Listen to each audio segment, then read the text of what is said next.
야고보서. 영어 성경은 저자를 제임스라고 부르는데 헬라어로는 야코보스라고 부르며 원래 이름은 히브리어로 야아코브, 즉 야곱입니다. 그게 바로 대부분의 성경 번역이 그를 야고보라고 부르는 이유죠.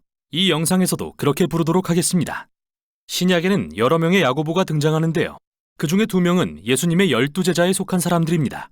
그러나 이 서신은 예수님의 형제로 알려진 야고보가 기록한 것으로서 그에 대한 이야기는 사도행전과 바울 서신들에서 찾아볼 수 있습니다. 베드로가 새로운 교회들을 개척하기 위해 예루살렘을 떠난 후 예수님의 형제 야고보는 메시아, 곧 그리스도를 믿는 유대인들로 구성된 예루살렘 모교회의 지도자로 부상합니다. 이들은 최초의 그리스도인 공동체였으며 야고보가 지도자로 있던 20년 동안 어려운 시기를 겪었는데요. 기근으로 인한 극심한 가난이 그 지역을 덮쳤을 뿐 아니라 예루살렘의 유대 지도자들이 이 유대인 그리스도인들을 박해하고 있었죠. 하지만 야고보는 이 모든 걸 이겨내고 예루살렘 교회의 기둥으로 인정받았고 비참하게 살해되는 날까지 지혜와 용기를 발휘해 평화를 이룬 지도자로도 알려졌습니다. 우리는 이 책을 통해 짧고도 매우 강력한 글 속에 응축된 야고보의 가르침과 지혜의 유산을 접하게 됩니다. 야고보서는 마치 서신처럼 이스라엘 밖에 사는 모든 유대인 그리스도인에게 무난한 것으로 시작하지만 일반적인 바울 서신처럼 한 지역 교회의 특정한 문제들을 다루는 글이 아닙니다. 오히려 이 책은 야고보의 현명한 지혜를 요약한 것으로서 예수님을 따르는 모든 공동체를 대상으로 합니다. 그리고 야고보의 목적은 새로운 교리적 가르침을 주는 게 아니라 우리 삶의 관여에서 어떻게 살아야 할지 도전하려는 것입니다. 야고보의 지혜는 2개의 출처로부터 큰 영향을 받았는데요. 첫 번째는 하나님 나라의 삶에 관한 예수님의 가르침, 그 중에서 특히 산상수훈으로서 그는 이 책에서 이를 계속해서 상기시키고 인용합니다.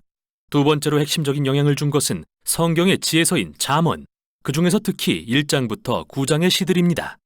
야고보는 말 그대로 예수님과 잠언 곁에서 자란 사람이라서 그의 가르침은 마치 예수님의 말씀과 잠언처럼 들립니다. 그들의 언어와 이미지가 고스란히 묻어나죠. 야고보서는 은유와 기억하기 쉬운 격언으로 가득한 짧고 도전적인 내용의 지혜의 말씀들로 이루어져 있습니다. 본질적으로 야고보는 유대인 그리스도인 공동체에 예수님이 요약해 주신 율법인 하나님과 이웃사랑을 실천하여 참으로 지혜로워지라고 요청하고 있는 것입니다. 이 책의 본론인 2장부터 5장은 하나님의 백성에게 예수님께 전심으로 헌신하라고 요청하는 12개의 짧은 가르침으로 이루어져 있는데요. 이들은 한 가지 핵심 주제를 발전시킨다기보다 다소 독자적이며 기억하기 쉬운 격언으로 각기 결론을 맺습니다. 그러나 이 모든 가르침이 반복되는 핵심 단어와 주제들을 통해 연결된다는 점에서 정말 멋지죠. 본론의 서두에는 2개의 가르침이 등장합니다. 첫째는 차별과 사랑에 대한 가르침입니다. 야고보는 우리가 득이 될 만한 사람에게는 호의를 베풀고 득이 안 될 것 같은 가난한 사람을 무시하는 경향을 들추어냅니다. 그는 이것이 예수님이 정의하신 사랑에 반대된다고 말합니다. 이어서 그는 참된 믿음이란 어떤 모습인지 보여줍니다. 누가 하나님을 믿는다고 하면서 궁핍하고 가난한 사람들을 무시한다면 이 사람의 믿음은 죽은 것이라고 말하는데요. 그들의 행동은 그들이 믿는다고 말하는 것과 어긋나는데 참된 믿음은 항상 예수님의 가르침에 순종하는 결과를 낳습니다. 다음으로 야고보는 본론 가운데 3개의 다른 부분에서 예수님이 우리의 말에 대해 직접 가르치셨던 내용을 다룹니다. 우리는 한 입으로 사람들에게 고통을 퍼붓기도 하고 하나님을 찬송하기도 합니다. 참 엉망이죠. 또한 우리는 사람들을 판단하고 뒤에서 비방합니다. 그리고 우리는 모두 자기 이익을 위해 진실을 왜곡하는 경향이 있습니다. 타인에 대해 어떻게 말하느냐는 우리의 마음과 중심 가치들을 드러내 보이는 창문이며 우리의 말은 우리 인격의 참모습을 보여줍니다. 야고보는 또 하나님 나라의 공동체는 예수님이 가르쳐 주신 것처럼 부와 사회적 지위로 인해 생긴 분열이 회복되는 장소라고 믿습니다. 그래서 먼저 부로 인해 교만해져서 자신의 재물이 영원할 거라고 믿는 부자들에게 이렇게 경고합니다. 아닙니다. 당신의 재물도 언젠가 당신처럼 썩어 없어질 것입니다. 반면에 하나님의 백성은 인내하며 예수님이 재림하셔서 만물을 바로잡으실 것을 소망해야 하는데 이는 믿음으로 기도하는 삶을 살도록 고무할 것입니다. 야고보서의 본론에 담긴 모든 가르침은 정말 강력합니다. 이 영상에서는 전부 다루지 못하지만 꼭 시간을 내어 천천히 다 읽어보시길 바랍니다. 이 12개의 지혜의 가르침 앞에는 도입부가 놓여 있는데요. 이 부분은 지혜의 가르침과 격언을 연속하여 보여주며 책 전체의 중심 내용을 요약하도록 구성되어 있습니다. 그리고 사실 2장부터 5장에서 보게 될 모든 핵심 단어와 주제들을 미리 소개하고 있죠. 야고보는 서신을 시작하면서 자신의 경험상 인생이 힘듦을 안다고 밝힙니다. 그는 결국 이 서신을 쓰고 얼마 지나지 않아 순교당했죠. 하지만 그는 인생의 시련과 환난이 실은 인내를 만들어내어 우리의 인격을 형성하는 역설적인 선물이라는 것을 믿습니다. 하나님은 고난 가운데 우리 안에서 놀라운 일을 행하시며 우리가 완전해지도록 도우시는 분입니다. 여기서 완전이라는 말은 야고보에게 정말 중요한데요. 이 책에서 7번을 반복하고 있죠. 성경 히브리어와 헬라어에서 이 말은 온전함을 가리키며 우리의 행동이 우리가 예수님께 받은 가치와 믿음과 언제나 일치하는 완전히 통합된 삶을 사는 것을 의미합니다.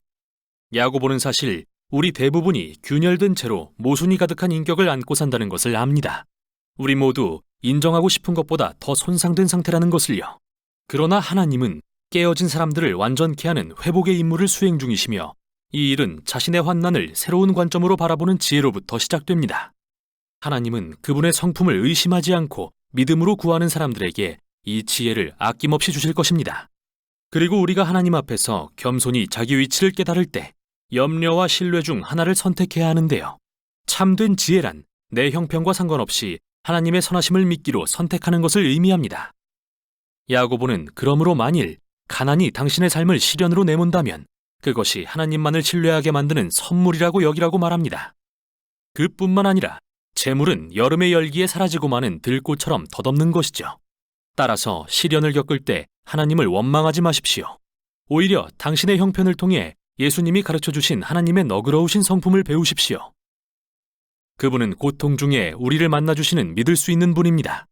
또한 예수님을 통해 새 생명을 주셔서 우리로 아버지에 대한 전적인 신뢰로 고난을 마주할 수 있는 새 사람이 되게 하신 분이십니다. 예수님이 그러셨듯이요. 그리고 이 새 사람은 우리가 하나님의 말씀을 듣기만 하는 게 아니라 그대로 행할 때 경험할 수 있습니다. 야고보는 여기서 하나님의 말씀을 자유롭게 하는 완전한 율법이라고 부르는데 이는 예수님을 통해 우리에게 주어진 율법의 가장 큰 계명, 즉 우리를 자유롭게 하사 하나님과 이웃을 사랑하게 하신 말씀을 가리키죠. 또 야고보는 그 사랑의 구체적인 모습을 제시하는데요.